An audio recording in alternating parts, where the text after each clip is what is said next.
Caros irmãos, eis-me aqui novamente, continuando o assunto do que estávamos participando e que temos a falar. O Espiritismo dá coisa melhor. Então, eu estava falando no outro dia do materialismo, do panteísmo, que muitos acreditavam no materialismo, né? Agora, com essas noções que vieram à tona, porque já é chegada a hora de nós entendermos, então vai ficar aberto muita coisa. O Espiritismo dá coisa melhor. Eis porque é colhido pressurosamente por todos atormentados da dúvida, por aqueles que não encontram, nem nas crenças e nem nas filosofias vulgares, o que procuram. O Espiritismo tem por lógica do raciocínio e a sanção dos fatos, e é por isso mesmo que inutilmente o tem combatido. Então, ele mostra os fatos, porque acontece. Não tem um outro caminho, gente, de entender. E por isso que o pessoal vive combatendo, vive falando, ao invés de pegar um livro e ver porque realmente que é aquilo mesmo, e aceitar. Mas não, eles preferem atacar ou não aceitar de jeito nenhum. Bom, por instinto tem o homem a crença no futuro, mas não possuindo até agora nenhuma base para defini-lo. A sua imaginação fantasiou sistemas que deram causa à diversidade das crenças. Desde naquela época primitiva, aquele pessoal que viveu nas matas, os selvagens. Então, desde aquela época eles adoravam a lua, adoravam o sol, punham nomes nas plantas, nos seres, e assim foi indo, foi mudando, foi desenvolvendo, outros acreditaram em outras coisas, muitas coisas, muitas fantasias também. O temor da morte. Vamos falar uma coisa agora que também é muito importante para todos nós, seja quais forem as religiões, existe esse temor da morte, As pessoas ficam com medo do que vai acontecer com ela, do que vai acontecer com o seu ente querido, o que vai acontecer com o seu filho que morreu tenro, o outro o irmão que estava ainda moço, E fica aquele medo do que está acontecendo com ele, o que ele está passando, porque não é só com a gente, às vezes a pessoa fica com temor, seja lá com quem for, até com os nossos bichinhos, com as nossas plantas. A gente vê que apodreceu, que sumiu, E com isso gera superstições, fantasias mesmo, às vezes a pessoa tem. O homem, seja qual for a escala social, a solidariedade, que tem solidariedade entre os vivos e os mortos, faz-lhe compreender o que deve existir na Terra, onde a fraternidade e a caridade têm desde então um fim e uma razão de ser, tanto no presente como no futuro. Para libertar-se do temor da morte, é mister poder encará-la no seu verdadeiro ponto de vista, isto é, ter penetrado pelo pensamento no mundo espiritual, fazendo dele uma ideia tão exata quanto possível, o que denota da parte do espírito. E de tal maneira, de tal desenvolvimento e aptidão, o espírito para desprender-se da matéria. Ele passa então por tudo isso. Então a gente está dizendo aqui que, às vezes, principalmente quando a gente estiver parada, pensando nisso, porque sempre vem isso nas nossas cabeças, gente. Às vezes tem dias então que a gente fica preocupada, né? Que a gente está sabendo dessa movimentação, dessa mudança do planeta, e a gente sabe que isso acontece em todas as orbes, em todos os orbes. Depois que passou milhões e milhões de anos, a necessidade dela se modificar, porque tudo evolui, tudo vai para frente. Então a gente fica pensativo, sentado, e a gente tem que ver. Bom, até mesmo pessoas assim que às vezes que eu sei que conhece, né? Às vezes pergunta: nossa, o que será? Como será? O que será que a gente vai encontrar do lado de lá, né? Então eu brinquei com ela as nossas ações.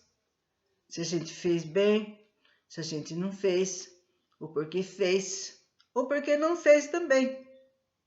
Porque às vezes a pessoa fala: não matei ninguém, não prejudiquei ninguém, não fiz nada. Ele mesmo já se entrega, não fiz nada. E não fazer nada também é problema. Bom, vamos então ver aqui.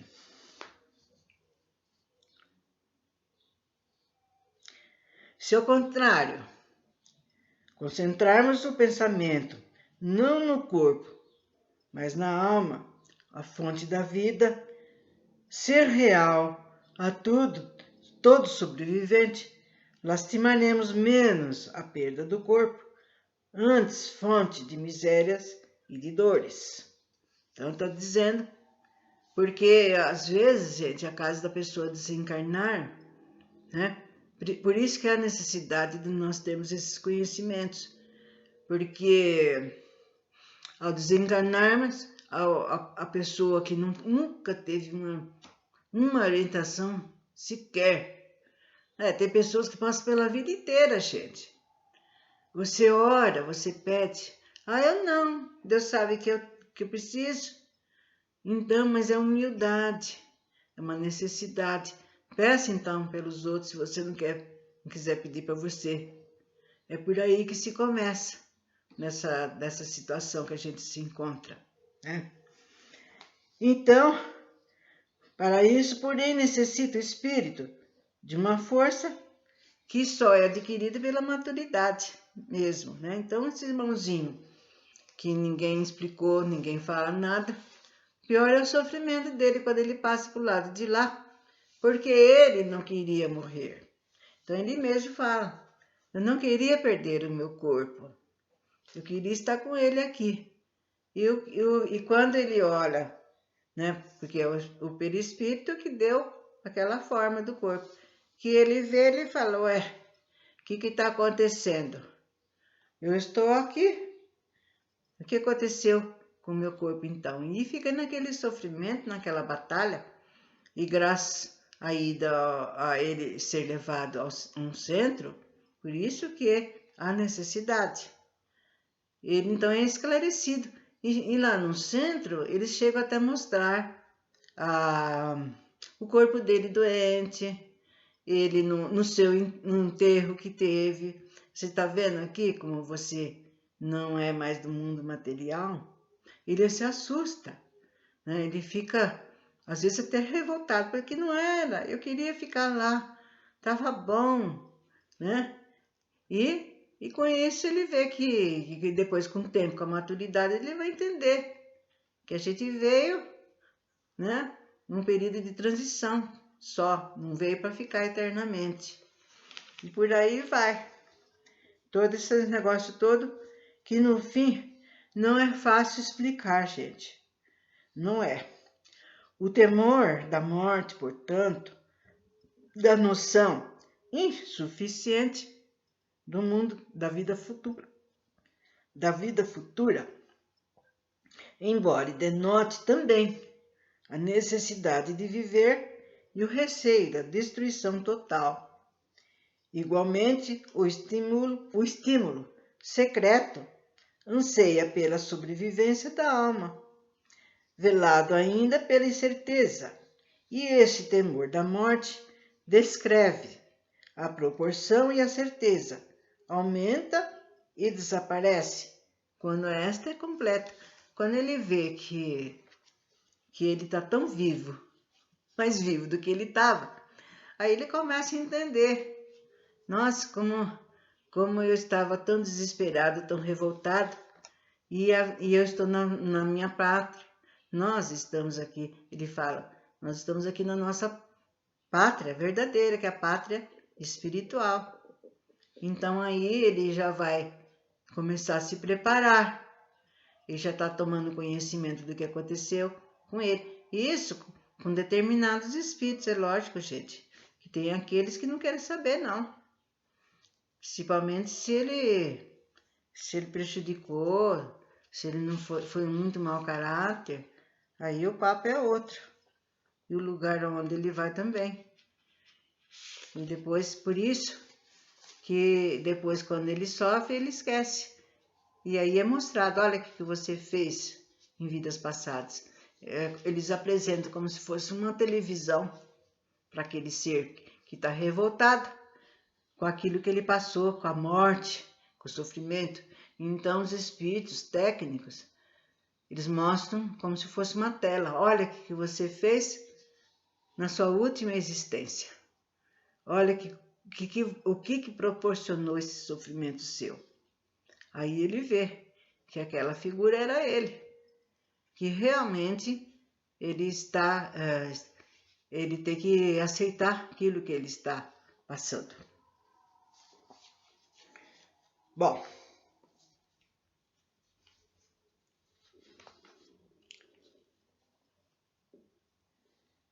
vamos ver então.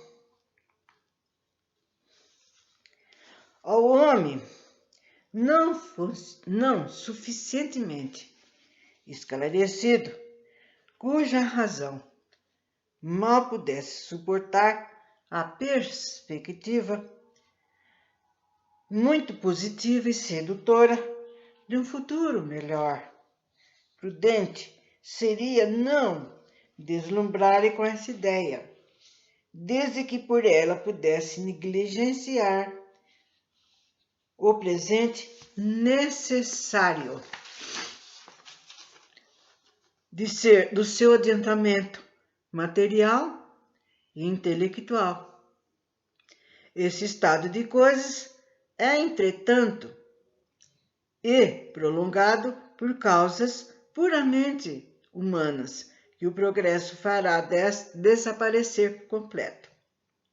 A primeira é a feição com que insinua a vida futura, feição que poderia contentar as inteligências pouco desenvolvidas, mas que não conseguisse satisfazer a razão esclarecida dos pensamentos refletidos. Assim dizem estes, desde que nos apresentam como verdades absolutas, princípios contestados pela lógica e pelos dados positivos da ciência, é que eles não são verdades. Daí a incredulidade de uns e a crença de outros, tendo apenas uma ideia vaga de tudo, e antes uma possibilidade de certeza absoluta, e que deve acreditar e que desejariam que assim fosse. Apesar disso, exclamam, se todavia assim não for, o presente é positivo, ocupemo-nos dele primeiro, que o futuro, por sua vez, virá. Então está dizendo para nós não ficarmos assim ansiosos com o futuro que ainda vem. Vamos nos tratar agora, no presente. Presente que a gente tem que viver. E outra coisa, esquecendo coisas do passado, para que a gente possa viver bem no presente. que muitas pessoas se ligam em coisas que passaram, que se foram, e isso atrapalha o nosso progresso, né? Porque a gente sabe, a gente que é espírita sabe que aquilo que a gente passou, né, na infância, na mocidade, né, os atropelos, os aborrecimentos, tudo fazia parte da nossa vida, gente. Não se revoltem, não. Tudo faz parte da nossa vida atual, né? E quando a gente passar para o lado de lá, mais espantado ainda a gente vai ficar. Porque a gente falava, nossa, eu reclamava tanto. E olha o que eu andei fazendo em vidas passadas. Aí vem o arrependimento, vem o remorso, né? A tristeza. Por isso que é bom a gente procurar o melhor possível nesse presente que a gente está, nesse momento. Não ficar assim, a Terra está passando por um movimento, e agora? O que será de mim? O que será dos meus filhos? O que será dos meus netos? Não é por aí, gente. Todos nós, essa multidão toda, essa humanidade toda aqui da Terra, vai passar, mas cada um no seu merecimento, cada um na sua hora. A natureza não dá pulos, não dá saltos. Por isso que vocês estão vendo que aos poucos é um terremoto aqui, é uma avalanche ali, é um avião que cai. E a gente está sabendo que são seres que estão desencarnando e que muitos, não, por enquanto, não vão voltar no nosso planeta, porque muitos já estão sendo preparados para habitar outros planetas, né? Análogos ao da Terra. Digo análogos porque se nós não pudermos ir para o mundo de regeneração, porque não estamos ainda preparados, nós só temos que ir para outro mundo de prova e expiação, até obter a evolução tal que a gente possa voltar para esse mundo maravilhoso que é a Terra, né? E por aí não precisamos desesperar por causa disso e nem ficar com medo, porque as coisas que acontecem de ruim com a gente é porque realmente a gente fez. É como foi dito, nada é de graça, nem o que a gente recebe de bom e nem o que a gente recebe de mal, né? A gente devia então ir procurando, né? Eu sei que não é fácil, né? A gente ir mudando, mas a gente tem sim, gente. Faça meditação e ali, naquele momento, leve pensamento em lugares maravilhosos que nós temos no nosso planeta, né? Levante o pensamento, né? 15 minutos. Vejam bem como é que a gente fica com outros pensamentos, com outras ideias, né? E procurando ver com certeza mesmo o que a gente é. Não vamos passar a mão na nossa cabecinha, não, gente. A gente fala, deixa eu ver se eu sou orgulhosa. Por que eu sou orgulhosa? Nossa, eu estou sendo egoísta. Por que eu sou egoísta? Não devo. O que é meu é teu, é dele. E assim por diante. Então não há razão para a gente ficar com medo do que aquilo que todos nós... Gente, nós estamos cansados de ir, de vir. Então, se alguém... Outro dia foi explicado, se alguém ainda tem algum receio, é porque talvez numa última encarnação ele passou por uma desencarnação difícil. E aquilo fica no espírito da gente. Então ele acha que ele vai passar outra vez, que ele não vai sair dessa. Mas não é por aí que a gente pensa. Vamos cada um cuidar de cada um de nós, que tudo vai se resolvendo devagar, né? Conforme o tempo. Não vamos correr de medo, né? Vamos fazer o que deve ser feito por nós e pelos outros. E aqui vou terminando, deixando algo mais para a próxima, porque muita coisa ainda será dito, será explicado, porque há necessidade realmente disso. Até breve.